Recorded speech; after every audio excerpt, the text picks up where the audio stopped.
नमस्कार मंडळी, गुढीपाडव्याच्या मुहूर्तावरती आम्ही आज नागपूरच्या तनिष्क या सुवर्णभूषण खरेदी विक्री केंद्रामध्ये उपस्थित झालो आहोत. गुढीपाडवा हा मला वाटतं प्रत्येकच हिंदू माणसाला माहीत असलेला शब्द आहे. पुष्कळदा लोक याला मराठी नववर्ष असं म्हणतात, मराठी नववर्षाचा पहिला दिवस असं म्हणतात, परंतु ते तसं नाही आहे. ते संपूर्ण भारतामध्ये किंवा जिथे कुठं म्हणून हिंदू वस्ती होती त्या ठिकाणी नवीन वर्षाचं प्रतीक म्हणूनच मानलं जातं.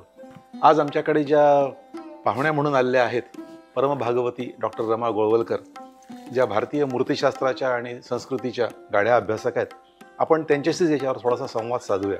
मी जसं म्हटलं की हा हिंदू लोकांचा सण आहे, तर भारतामध्ये गुढीपाडवा अजून कुठे कुठे साजरा होतो किंवा याच नावाने होतो का?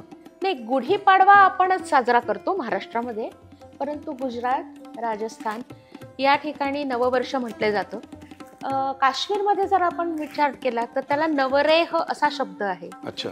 त्यानंतर सिंध प्रांतामध्ये जे सिंधी बांधव आहेत ते त्याला चैत्री चांद म्हणतात. चैत्री चांद. हा.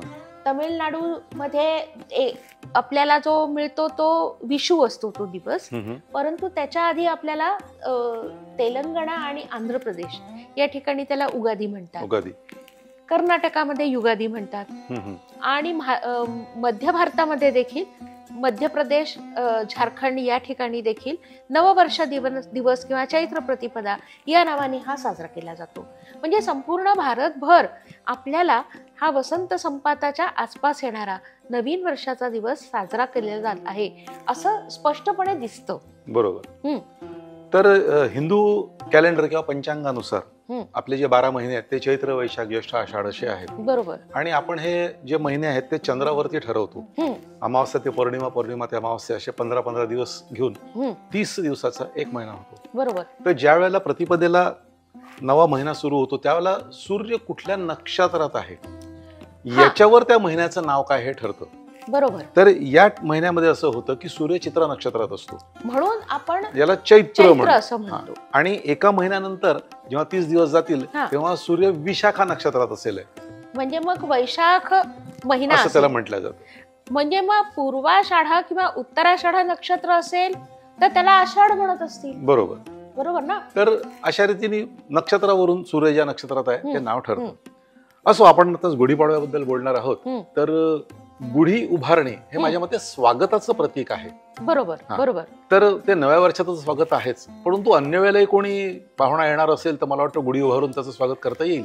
मुख्यतः हे विजयाचं प्रतीक आहे. अच्छा.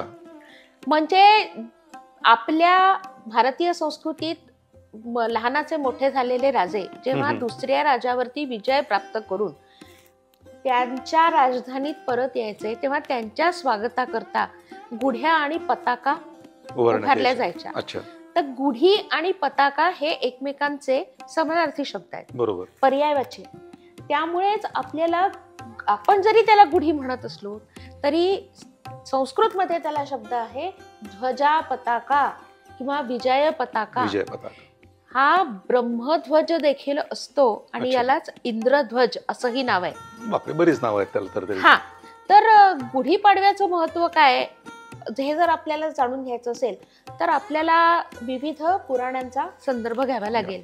आता गुढी उभारायची ती मला वाटतं प्रत्येकच मराठी किंवा महाराष्ट्रीयन घरामध्ये सगळ्यांनाच माहित असलेली पद्धत आहे. अगदी बरोबर. की काय काय करायचं काय नाही. पण मला असं वाटतं त्याला ज्या काय वस्तू त्या गुढीला लावलेल्या असतात तर त्याच्या मागे प्रतीकं असलीच पाहिजेत, कारण आपला देशच प्रतीकांचा आहे. बरोबर.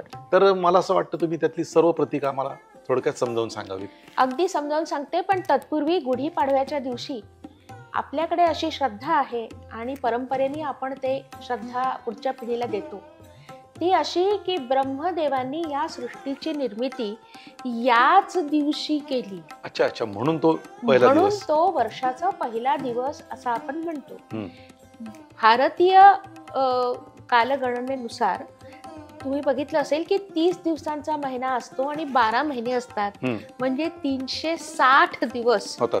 हे आपण भारतीय कालगणनेमध्ये घेतो आणि वर्तुळाला देखील 360च अंश असतात. म्हणजे आपण भूमिती आणि खगोल याचा कसा मेळ उत्कृष्ट साधलेला आहे सांगड घातलेली आहे. याचा विचार करा. आणि मग जे उरलेले 5-5 दिवस असतात आणि बाकीचा जो वेळ असतो तो सगळा दिवस हा आपण दर 3 वर्षांनी येणारा एक अधिक मास असा धरून तो सगळा त्याला समावेश केला जातो. जे तूट पडली असते ती भरून निघते. आता तुम्ही मला विचारलं ते गुढीबद्दलच्या प्रतीकांविषयी. गुढी जे मी तुम्हाला सांगितलं की ब्रह्मध्वजा किंवा इंद्रध्वजा या नावाने ओळखली जाते, ती सूर्योदयाला उभारायची असते. म्हणजे आपण सूर्याचं स्वागत हे त्या गुढीने करत असतो. बरोबर. पहिली गोष्ट, कारण सूर्य हा प्रत्यक्ष देव आहे. ज्या देवाला तुम्हाला बघता येतं, अनुभवता येतं आणि त्याचा परिणामही आपल्याला जाणवतो, असा तो देव आहे. आणि म्हणून आपण सूर्याच्या स्वागताकरता ही गुढी उभारतो. आता त्या गुढीमध्ये सर्वात महत्वाची गोष्ट असते ती म्हणजे वेताची, म्हणजे बांबूची काठी. वेत हा अतिशय लवचिक आणि वेगाने वाढणारा वृक्ष आहे. वृक्ष म्हणायचं त्याला की ते गवताच्या कुळातलं आहे. हा, तर गवताच्या कुळातलं असल्यामुळे त्याला एक प्रकारची लवचिकता आहे आणि ती लवचिकता आपण आपल्या आयुष्यातही आणायला पाहिजे. कारण जे लवचिक असतात ना तेच टिकतात, ताठ असतात ते मोडतात. हा, तर त्यामुळे त्या लवचिकतेचं महत्व आपल्या आयुष्यात किती आहे हे आपल्याला वर्षाच्या पहिल्या दिवशी सांगितलं जातं. त्यानंतर त्याच्यामध्ये आपण एक भरजरी वस्त्र वापरतो. वस्त्राचं महत्व काय आहे हो, तर गदिमांनी आपल्याला सांगितलंय, एक धागा सुखाचा अन 100 धागे दुःखाचे. एक धागा सुखाचा अन 100 धागे दुःखाचे, जरतारी हे वस्त्र मानवा तुझ्या आयुष्याचे. आता हे जे वस्त्र आहे ते आपल्या आयुष्याचं वस्त्र आहेच, शिवाय समाजाच्या मध्ये राहणाऱ्या विविध लोकांचा एकमेकांशी असलेला संबंध, सोशल फॅब्रिक असा इंग्रजी शब्द आहे त्याला. अगदी बरोबर. त्याचे तानेबाने देखील याच्यामध्ये अपेक्षित आहेत. तर आपला समाज आणि पर्यायाने आपण समृद्ध, गर्भरेशमी, तेजस्वी आणि संपन्न असावं याकरता ते भरजरी वस्त्र आणि नवीन वस्त्र वापरलं जातं. बरोबर. एकदा वापरलेलं वस्त्र पुन्हा वापरायचं नाही. आता त्याचबरोबर आपण एक त्याला आंब्याची डहाळी पण जोडतो. बरोबर. सर, आंबा हे भारतीय जातीचं फळ आहे, वृक्ष पण आहे. वृक्ष म्हणूया आपण त्याला. आणि त्या वृक्षाचं शास्त्रीय नाव काय ठेवलंय? त्याचं नाव आहे मँजिफेरा इंडिका. यातनं हे प्रतीक होतं की ह्या मूळ इतकाच वृक्ष आहे. बरोबर. आमच्या संस्कृतीशी निगडीत असलेला आणि हजारो वर्षांपासून आपल्याला आंबा हा अतिशय प्रिय असलेला वृक्ष आहे. याची 2 कारणं आहेत की त्याच्या वेगवेगळ्या जाती मिळून 3500 जाती संपूर्ण भारतभरात प्रसिद्ध आहेत. नुसतं तेवढंच नाही, त्या प्रत्येक जातीची चव वेगळी, आकार वेगळा, रंग वेगळा आणि त्याचा सुगंधही वेगळा, पण तो आंबा तोच आहे. तर आपल्याला आयुष्यात येणाऱ्या विविध प्रकारच्या आनंदाची, सुखाची चव वेगवेगळी असते, पण सुख तर सुखच असतं. आणि दुसरा महत्वाचा बिंदू त्याच्यामध्ये असा आहे की हा आंबा सदाहरित आहे. आता सदाहरित आहे म्हणजे काय, तर आंब्याच्या पानांची पहिले वाढ होते, नवीन पानं आधी पालवी फुटते आणि नंतर जुनी पानं गळून पडतात. म्हणून तो कधी असा निष्पर्ण झालाय ओकाबोका असं दिसत नाही. तुमचं आयुष्य हे असंच सदाहरित असावं, हा त्यातला आणखीन एक मुद्दा. आंबा तर चविष्ट आहे, आपल्या भोजनातला एक महत्वाचा भाग आहे. त्याच्या जोडी कडुलिंब कशा करत असतो? याचं कारण असं आहे की कडुलिंबाचा आयुर्वेदिक उपाययोजना कशासाठी होते, तर ती रक्त शोधनासाठी होते. अच्छा. रक्त शोधन करणे म्हणजे रक्त, त्याला आज आपण डिटॉक्सिक करणं म्हणतो किंवा प्युरिफाय करणं म्हणतो. त्याच्यामुळे तुमची रोगप्रतिकार शक्ती वाढते आणि इतर अनेक उपाय आपण आयुर्वेदामध्ये उपचार या कडुलिंबाने करत असतो. बरोबर. तो कडू असला तरीही तो हवा हवासा आहे. त्यामुळे त्याला आज आपण महत्व देतो पहिल्या दिवशी. आणि आणखीन एक त्यातलं महत्वाचं म्हणजे कडुलिंबाच्या ज्या, तुम्ही कधी मोहर पाहिला का कडुलिंबाचा? किती सुंदर त्याची फुलं असतात, नाजूक फुलं. निंबोणी तयार होते त्याच्यानंतर. निंबोणीचं खत हे शेताकरता अत्यंत महत्वाचं आहे. आणि आणखीन एक लक्षात घेतलं पाहिजे, त्याची चटणी बनवतो आपण. त्या चटणीमध्ये कडुलिंबाची कोवळी पानं असतात, गूळ असतो, गाईचं शुद्ध तूप असतं, मिरे असतात, जिरे असतात, हिंग असतो, आमसूल असतं आणि हे सगळं, आणि असतं सैंधव नमक. तर म्हणजे तुम्ही 6 प्रकारच्या चवी त्याच्यामध्ये घेतलेल्या आहेत. आणि ह्या 6ही चवी तुम्ही वर्षाच्या पहिल्या दिवशी त्याचा स्वाद घेणार आहात. आणि हे एक अत्यंत उत्कृष्ट असं रोग प्रतिकारक क्षमता वाढवणारं, इंग्लिशमध्ये त्याला टॉनिक म्हणतात, ते आहे. तर हे वर्षाच्या पहिल्या दिवशी आपण घेतलं की वर्षभर आजारी पडत नाही. बरोबर, हा त्यातला मुख्य मुद्दा.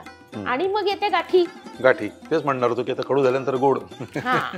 तर गाठीचंही महत्व असं आहे की भारतासारख्या अत्यंत उष्ण प्रदेशामध्ये ज्यावेळेला उन्हाळी लागते किंवा उन्हाचा त्रास होतो त्यावेळेला गाठीचं पाणी दिलं जातं. त्यामुळे ते गाठी महत्वाची आहे. आणि त्याचबरोबर पुष्पमाला असते ही त्या ऋतूमध्ये निर्माण झालेल्या फुलांची माळा करून आपण त्या गुढीला वाहिलेली असते. तर गुढीला लावलेल्या या सगळ्या वस्तू, बांधलेल्या वस्तू तर समजत आहे, त्याच्यावरती एक तांब्याचा गडू उलटा घालून ठेवला असतो. हो, त्याचं काय कारण आहे? अगदी स्पष्ट शब्दात सांगायचं तर स्त्रीच्या गर्भाशयाचं प्रतीक म्हणून तो तांब्या उलटा ठेवलेला असतो. अच्छा.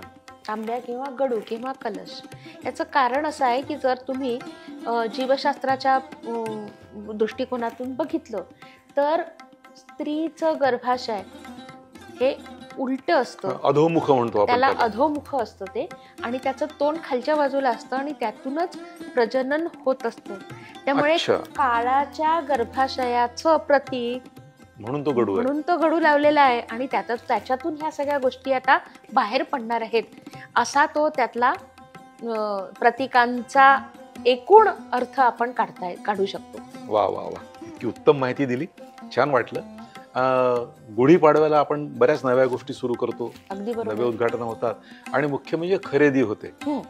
तर गुढीपाडव्याचा आनंद द्विगुणित करण्यासाठी तनिष्कने काही योजना देखील जाहीर केल्या आहेत. या ठिकाणी जर आपण हिऱ्याचे किंवा सुवर्णाचे आभूषणं खरेदी कराल तर त्याबरोबर तुम्हाला सुवर्ण आणि रौप्य मुद्रा भेट म्हणून मिळतील. जर का सरळच नवीन दागिने घ्यायचे नसतील आणि जुने दागिने तुम्हाला बदलून घ्यायचे असतील तर या ठिकाणी त्यातल्या सोन्याची पूर्ण किंमत मिळेल, कुठल्याही तऱ्हेची त्याच्यामध्ये घट धरले जाणार नाही आणि आपण अशी चांगली खरेदी या ठिकाणी करू शकाल. मला असं वाटतं आपण गुढीपाडव्याच्या लोकांना शुभेच्छा देऊ आणि त्यांनी या योजनेचा लाभ घ्यावा अशी एक आशा व्यक्त करू किंवा विनंती करू. आपला हा कार्यक्रम झाल्यानंतर लगेच दादा तू मला काहीतरी घेऊन दे बरं. अरे बापरे, मला वाटतं तुला बोलून मी चूक केली का? असो, तू आलीस त्याबद्दल अनेक अनेक धन्यवाद. धन्यवाद. आपण यांना शुभेच्छा देऊ या सर्व प्रेक्षकांना. शुभ गुढीपाडवा.